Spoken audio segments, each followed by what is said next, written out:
Hi నమస్తే అండి, welcome to my channel. నేను మీ మునిగాల పద్మ అండి. ఈరోజు మరో మంచి రెసిపీతో మీ ముందుకు వచ్చాను. అదేంటంటే ఇదేంటని చూస్తున్నారా, ఇది మునగాకండి. మునగాకు ఈ ఆషాఢ మాసంలో ఒక్కసారైనా తినాలట. సో నేను కూడా తెప్పించాను వండుదామనేసి. సరే మరి దీన్ని వండుకునే విధానం చూసేద్దామా.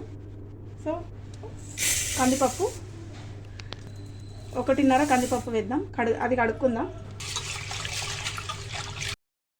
కందిపప్పు ఇలా కడిగి పెట్టేసుకున్నానండి. సో ఇప్పుడు మునగాకు కూడా కడిగేద్దాం. ఇలా ఇప్పుడు పప్పులో వేసేసుకుందాము. దీంట్లోకి టమాటాస్ కూడా వేస్తున్నాను. ఒక 3 టమాటాలు వేసా. సరిపడినంత కారం, పసుపు, కొంచెం సాల్ట్.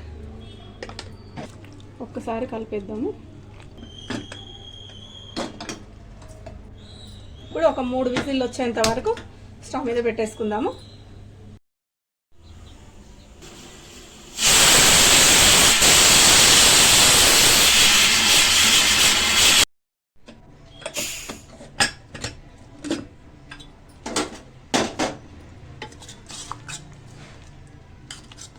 పప్పు అయితే చాలా బాగా ఉడికిపోయింది. ఇలా కొంచెం స్పూన్తో ఇలా అంటే టమాటాస్ ఇవన్నీ ఉన్నాయి కదా, ఇలా మొత్తం మెదిగిపోతాయి. సో పప్పు అయితే కంప్లీట్ అయింది. ఇందులో కొంచెం ఇంత పెద్ద నిమ్మపండు సైజ్ అంత రసం అయితే తీసాను, చింతపండు రసం. అది కూడా ఇందులోనే పోసేస్తున్నా. ఇప్పుడు తాలింపు వేసేసుకుందాం. ఇప్పుడు తాలింపు వేసుకుందాము. పొయ్యి మీద ప్యాన్ పెట్టాను, ఆయిల్ వేస్తున్నా. జీలకర్ర,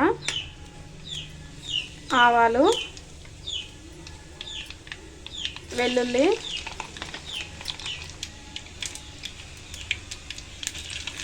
ఎండుమిర్చి, కరివేపాకు కూడా వేస్తున్నా. కొంచెం చిటపట, కొంచెం ఇంగువ ఆప్షనల్, అది మీ ఇష్టం. మీకు నచ్చితే వేసుకోండి, లేకుంటే లేదు. నేనైతే వేస్తున్నా. పసుపు అయిపోయిందండి. తాలింపు అయితే వేసేస్తున్నా.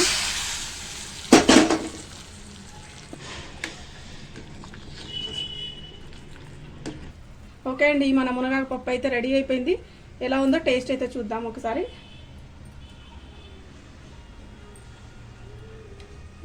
సూపర్ అండి, చాలా బాగుంది. అసలు మామూలు టేస్ట్ లేదు, మంచిగా ఉంది. వీలు దొరికితే కనుక మీరు కూడా చేసుకోండి. మీకు ఎలా కుదిరిందో ఈ రెసిపీ కామెంట్ అయితే మర్చిపోవద్దు, కామెంట్ చేయండి. సో మా ఛానల్ మాత్రం షేర్ చేయండి, లైక్ చేయండి, సబ్స్క్రైబ్ కూడా చేసుకోండి. మరో మంచి రెసిపీతో మీ ముందుంటా. నేను మీ మునిగాల పద్మ. బాయ్.